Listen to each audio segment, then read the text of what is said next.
এমন একটা বিষয় যে রমজান মাস পাওয়ার পরেও যে ক্ষমা পেল না, আল্লাহ রবি সাল্লাহ সাল্লাম বলছেন যে রগিমা আনফুরজুলিন দাখলা আলাইহি রমাদান সুম্মান সালাহ কাবলা ইয়াগফির লাহু আও কামা ক্বালা আলাইহি সাল্লাতু ওয়াসসালাম। ওই ব্যক্তির জন্য ধ্বংস যে এত নিয়ামত পাওয়ার পরে, এত সুযোগ পাওয়ার পরেও রমজানে গুনাহ মাফ করে নিতে পারলো না, তার জন্য ধ্বংস। আপনি আসলে এই ব্যাপারে কী বলেন? চমৎকার বলছেন যে জিবরিল আমিন ফেরেশতাদের সর্দার, তিনি দোয়া করছেন যে রমজান মাস পেল, গুনাহ মাফ করাই নিতে পারলো না, সে ধ্বংস হোক। সৃষ্টি জগতের শ্রেষ্ঠ মুহাম্মদ রাসূলুল্লাহ সাল্লাল্লাহু আলাইহি ওয়াসাল্লাম ওটাকে সমর্থন করছেন যে আমিন। তাহলে এখানে কত মারাত্মক একটি বিষয়। আপনি কি বলবেন আমাদের দর্শকদের জন্য যে মাগফিরাত কীভাবে আমরা অর্জন করতে পারি? এবং আলহামদুলিল্লাহ ওয়াসসালাতু ওয়াসসালামু আলা রাসূলিল্লাহ, আম্মা বাদ। খুবই গুরুত্বপূর্ণ আলোচনা এবং আমাদের এই চলমান দশকের সাথে খুবই সম্পর্কযুক্ত একটি আলোচনা অবতারণা হয়েছে যে মাগফিরাতের দশক আমরা পার করছি। মাগফিরাত কিভাবে আমরা লাভ করতে পারি এটাই আমাদের কাঙ্ক্ষিত এবং এটাই আমাদের প্রত্যাশিত, এবং এই চেষ্টাতেই আলহামদুলিল্লাহ আমাদের মুসলিম সমাজের প্রতিটি মানুষই আছে এখন। হ্যাঁ, কিছু অসাবধানতাবশত গাফলতের কারণে কেউ কেউ হয়তো বঞ্চিত হচ্ছে। তো আমাদের প্রত্যেককেই আসলেই মাগফিরাত কী জিনিস, আল্লাহ তাআলার পক্ষ থেকে এটা সবচেয়ে বড় পুরস্কার, এর চাইতে বড় পুরস্কার হতে পারে না। সহিহ ইবনে হিব্বানে আম্মাজান হযরত আয়েশা রাদিয়াল্লাহু আনহা কর্তৃক বর্ণিত একটি হাদিসে আছে যে একবার রাসূলুল্লাহ সাল্লাল্লাহু আলাইহি ওয়াসাল্লাম সলাতুত তাহাজ্জুদ আদায় করার পরে আম্মাজান হযরত আয়েশা রাদিয়াল্লাহু আনহাকে বললেন যে আয়েশা, বলো তোমার জন্য আজকে আমি কি দোয়া করব। তো আয়েশা রাদিয়াল্লাহু আনহা বললেন, ইয়া রাসূলুল্লাহ, আপনি আমার জন্য আজকে মাগফিরাতের দোয়া করুন, আল্লাহ যেন আমাকে মাফ করে দেন। রাসূল করিম সাল্লাল্লাহু আলাইহি ওয়াসাল্লাম তখন দোয়া করলেন, হে আল্লাহ, তুমি আয়েশার প্রকাশ্য অপ্রকাশ্য ছোট বড় সকল গুনাহ তুমি মাফ করে দাও।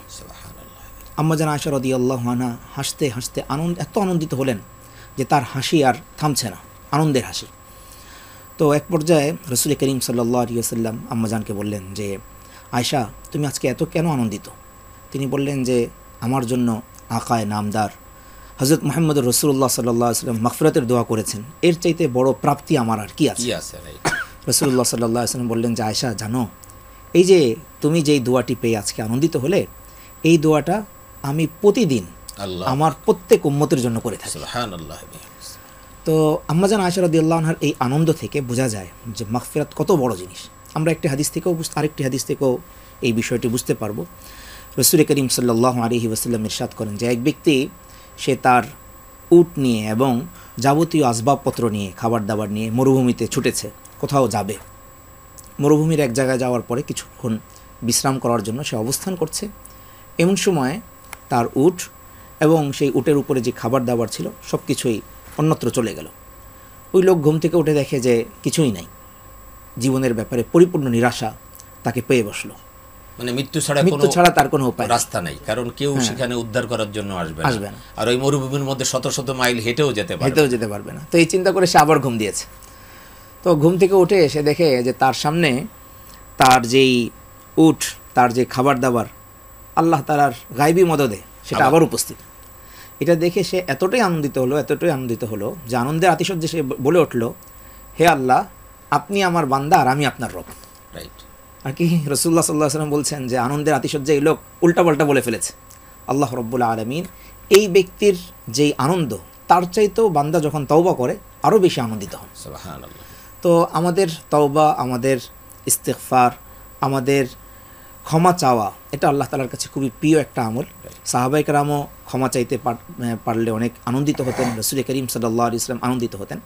তো এই ক্ষমা চাওয়ার বিভিন্ন পন্থা পদ্ধতি আছে এবং কিছু আমল এমন আছে যে আমলগুলো করলে আল্লাহ রাব্বুল আলামিন স্বয়ংক্রিয়ভাবেই মাফ করে দেন, অটোমেটিকভাবে মাফ করে দেন। একটা তো হলো আস্তাগফিরুল্লাহ বলতে থাকা, আল্লাহ তাআলার কাছে ক্ষমা প্রার্থনা করতে থাকা। রাসূল করিম সাল্লাল্লাহু আলাইহি ওয়াসাল্লাম নিষ্পাপ হওয়া সত্ত্বেও, মাসুম হওয়া সত্ত্বেও দৈনিক 100 বারেরও বেশি তিনি তওবা ইস্তিগফার করতেন। আরেকটা হলো ওযু করা, সুন্দরভাবে ওযু করা। এটাও কোনো হাদিসের মধ্যে এসেছে যে সুন্দরভাবে যদি কোনো ব্যক্তি ওযু করে আল্লাহ রাব্বুল আলামিন তাকে মাফ করে দেন। আরেক হাদিসের মধ্যে এসেছে যে সুন্দরভাবে ওযু করার পরে কেউ যদি 2 রাকাত সালাত আদায় করে এবং এই সালাত আদায় করার সময় অন্য কোনো দিকে তার চিন্তা ভাবনা গেল না, আল্লাহ সুবহানাহু ওয়া তাআলা তাকেও মাফ করে দেন। আরেকটি হচ্ছে দৈনিক 5 ওয়াক্ত সালাত আদায় করা।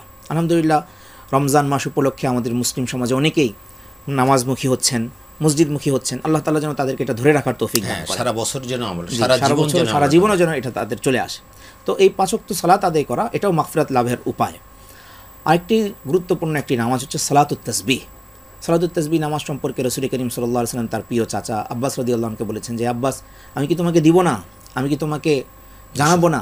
এভাবে অনেকগুলি প্রশ্ন করার পরে রাসূলুল্লাহ সাল্লাল্লাহু আলাইহি ওয়াসাল্লাম তাকে বললেন যে, একটি আমল এমন আছে যেটা তুমি করলে তোমার প্রকাশ্য অপ্রকাশ্য ছোট বড় জুল্লাহু ওয়াদিক্কাহু, এভাবে অনেকগুলি শব্দ বলে আল্লাহ রাসূল বলেছেন সব গুনাহ আল্লাহ তাআলা মাফ করে দিবেন। এরপরে বলেছেন যে তুমি 4 রাকাত সালাত আদায় করবে।